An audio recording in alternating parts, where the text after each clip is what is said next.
SV Krishna Reddy గారి favourite అంటే నేను చెప్పంగానే పలికించే యాక్టర్ అని అంటే ఎవరి పేరు చెప్తారు? ఎందుకంటే అందరూ మ- కుటుంబ కథా నేపథ్యంలో విడిపోయి కామెడీతో కూడా విడిపోయి టైమింగ్తో మళ్ళీ సెంటిమెంట్ పండించే యాక్టర్ అండ్ యాక్ట్రెస్. నాకు సౌందర్య గారు చాలా ఇష్టం సార్ మీ సినిమాల్లో. అవునండి, సౌందర్య గారు ఇష్టమే, ఆమని ఇష్టమే.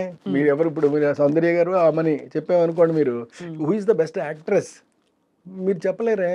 చెప్పలేము, ఎవరికి వారే. ఎవరికి వారే ఏమన్నా తీరే అంతే కదా. అది చివరికి వచ్చినప్పుడు కదా ఉంటుంది కదా. అవునవును. అలాగా మనం ఇటు జగపతి బాబు చేశాడు నా సినిమాలో, ఆలీ చేశాడు, యమలీల. ఆ తర్వాత మన శ్రీకాంత్ చేశాడు. ఇంతమంది చేసినటువంటి సినిమాలలో ప్రతి దాంట్లోనూ కూడా సినిమాయే పండింది తప్ప, అంటే ఆ కంటెంట్ చూసి జనం ఎస్ శభాస్ర కృష్ణారెడ్డి అన్నారే తప్ప ఎవరు ఒక్కళ్ళు కూడా వేలెత్తి చూపించలే. వీలైతే చూపెట్టలేదండి. మీరు ఫ్యామిలీ బాయ్గా తీర్చిదిద్దిన, అంటే అప్పటికే ఆయన ఎస్టాబ్లిష్ అవుతున్నారు జగపతి బాబు గారు. ఇప్పుడు మోస్ట్ సాట్ ఆఫ్టర్ చెడ్డ విలన్, అంటే మంచి డెబోనేర్, మంచి ఒక హ్యాండ్సమ్ అండ్ చాలా చెడ్డ విలన్. ఎలా అనిపిస్తుంది సార్ చూసి మీకు, ఆయన చూసినప్పుడు మన జగపతి బాబు ఇలా ఉన్నారని? పర్లేదండి, అంటే ఏ ఏ పాత్ర వస్తే ఆ పాత్రలో వేసుకుంటాను. నేను పాత్రలాగే చూస్తాను తప్ప ఆ క్యారెక్టర్ ఆయన యాక్ట్ చేస్తున్నాడు ఆయన, అంతే, అంతవరకే. బట్ టు బి ఫ్రాంక్, ఈ మధ్య మీరు ఏమన్నా ఫ్యామిలీ మూవీ చూసారా సార్? ఉందా, వచ్చిందా అసలు? నాకు తెలియదు అని కూడా అడుగుతున్నాను. ఫ్యామిలీ మూవీస్ తగ్గిపోయాయి. తగ్గిపోయాయండి, బాగా తగ్గిపోయాయి. కాకపోతే ఇప్పుడు నేను చేయబోయేటటువంటి సినిమాలో మాత్రం అండి బాగా డిఫరెంట్ కైండ్ ఆఫ్ ఆర్టిస్ట్ని సెలెక్ట్ చేసుకుంటున్నానండి. కొత్త వాళ్ళ సార్? కొత్త కాదండి, అసలు కొత్త వాడనండి నేను. కొత్తతోటి నేను బాగా కొత్త మీద నేను డిసైడ్ చేయడం కొంచెం కష్టం కావచ్చేమో అని నాకు. అంటే కొందరికైతే చేస్తాను, కాకపోతే కొందరికి చేయలేనండి నేను. కాకపోతే ఉన్న వాళ్ళలోనే బెటర్ క్వాలిటీ ఉన్నటువంటి ఆర్టిస్టులు, అప్కమింగ్ ఆర్టిస్టులు సెలెక్ట్ చేసుకుంటా. అంటే వాళ్ళు ఇంకా పైకి రాలేదు, వీళ్ళకి మనం కనుక చిన్న క్యారెక్టర్ అలాంటిది కనుక దొరికితే డెఫినెట్గా నిలబడిపోతారు అనుకునే టైప్ ఆఫ్ క్యారెక్టర్స్ అండి. అంటే ఒక మలయాళీ హీరోని సెలెక్ట్ చేస్తున్నానండి నేను. మలయాళీ హీరో ఇప్పుడు అవసరం సార్? ఇంత వివాదాల్లో ఉంది మలయాళ చిత్ర పరిశ్రమ. ఎక్కడ ఉన్నాడు, నాకు అనవసరం. నాకు ఈ పరిశ్రమలు ఎలా ఉన్నాయి, ఈ రాజకీయాలు నాకెందుకండి.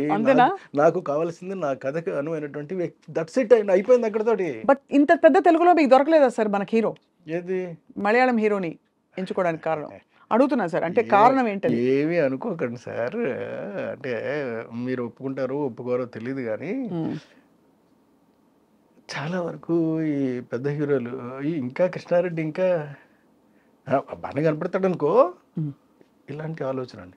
కృష్ణారెడ్డి గారి దగ్గర కథ వినాలి అని అంటే, బాబు కృష్ణారెడ్డి దగ్గరికి మన కథ విని మళ్ళీ తీరా నో అని చెప్తే ఎలాగో, అది బాగుంటుందో బాగోదో మనకు తెలియదు కదా అని కొంతమంది. ఇట్లాగా మొత్తం 99% ఆగిపోయారండి. అక్కడికే అడిగిన మీరు అప్రోచ్ అయ్యారా ఎవరైనా? నేను కొంతమందిని అప్రోచ్ అయ్యానండి. అయినప్పటికి కూడా చేద్దాం సార్, చూద్దాం సార్, వాళ్ళెవరండి మీరు అడిగిన తర్వాత ఇంకా కాదంటామండి, నేను ఫోన్ చేస్తాను సార్. మరి అంటే ఇంకేం మాట్లాడతాం. బాధపడలేదు మీరు అక్కడ? ఎక్కడ ఏమండి, శాస్త్రి గారు 4 పదాల్లో చెప్పాడండి. దేహం ఉంది, యుక్తి ఉంది, శక్తి ఉంది, నెత్తురు ఉంది, ఇంతకన్నా సైన్యం ఉండునా అని. దాన్ని మనకి చేతనైతే ఏంటి, అంతే కదా. అంతే. మనకి చేత కాకపోతేనండి, చేతకాని పని మనం వెళ్ళి చెయ్యమండి, చెయ్యం. చేతనైంది మాత్రం చేయటం మానం, చేసే తీరుతాం. సో అందువల్ల మనకి యాక్టింగ్ పొటెన్షియల్, అంటే కథల్ని బాగా నమ్మే పరిశ్రమ ఎవరంటే మలయాళం వాళ్ళు నమ్ముతారు. సో మలయాళం నుంచి నేను ఒకళ్ళని తెచ్చుకుంటున్నానండి. ఒక హీరోనే పట్టుకొస్తాను డైరెక్ట్గా.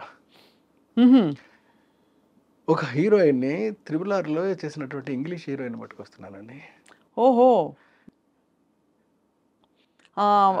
ఆవిడ ఉంటుంది కదా, ఆవిడ క్యారెక్టర్ మారిస్ అండి ఆవిడ పేరు. ఆవిడ్ని ఒక చైనా నుంచి విలన్ పట్టుకొస్తున్నారండి. చైనా నుంచి? అబ్బో, అసలు ఇది పాన్ ఇండియా కాదు, పాన్ వరల్డ్ కదా సార్. పాన్ వరల్డ్ మరి. సబ్జెక్ట్ అలాంటిదండి, ద నాలెడ్జ్. ఏదో ఒక గుప్త రహస్యంతో కూడిన నాలెడ్జ్ని ఎవరో చౌర్యానికి అనుపమ ఖేర్ని పట్టుకొస్తున్నానండి. అరే రే రే రే సార్, అసలు ఇప్పుడు ఈ హీరోలు ఎంత బాధపడతారు, వద్దని కలుస్తామని తర్వాత ఇస్తామని చెప్పిన వాళ్ళు.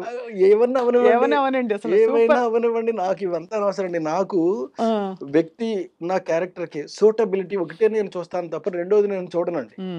వాడికి డబ్బులు ఉన్నాయా ఉండలేదా, నా డబ్బులు పెట్టాను చేస్తాను నేను, అంతే తప్ప నాకు కావాల్సింది ఇది కాదండి. It actually it's new genre మీకు, బికాస్ అంటే మాకు తెలియదు కానీ కొంచెం సోషియో ఫ్యాంటసీ దగ్గర దరిదాపుల్లో అనిపిస్తుంది మీరు చెప్తుంటే. I may be wrong. లేదు సైన్స్ పర్ఫెక్ట్ అండి.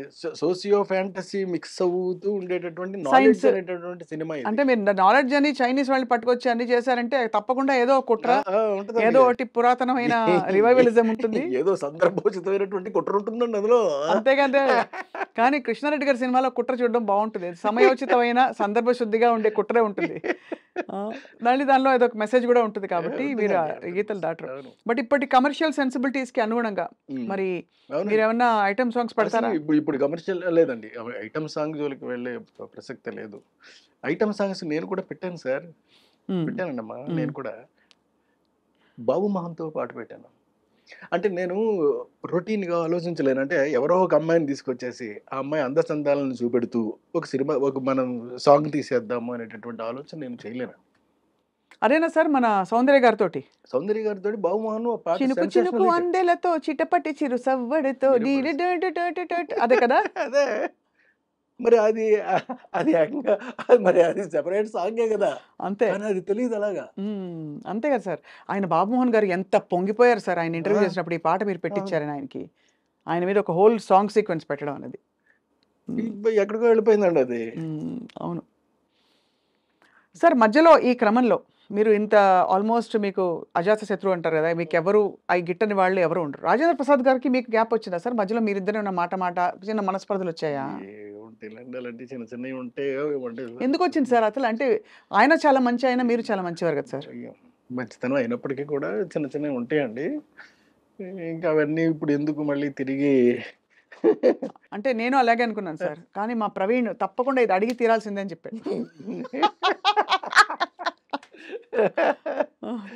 ఎందుకంటే మాది కూడా ఇప్పుడు ఈ ఇంటర్వ్యూ కూడా మాకు ద నాలెడ్జ్ సార్. చాలా మంచివాడు అండి, మంచివాడు కాబట్టే నా ఆర్గానిక్ మామకు వచ్చినప్పుడు కూడా చేశాడు. మళ్ళీ ఇది నాకు ఈ సమస్య మాయిలోడప్పుడు వచ్చిందండి. మాయిలోడినప్పుడు వచ్చింది కదా అలాగని చెప్పేసి ఏమీ ఆగలేదు. తర్వాత నేను సినిమాలు చేయలేదండి ఆయనతోటి. తర్వాత ఏదో సరదాగానో ఏదో అలాంటి సినిమా ఒకటి చేశాను. అప్పుడు కూడా ఆయన చేయడానికి సిద్ధపడ్డాడు ఆయన.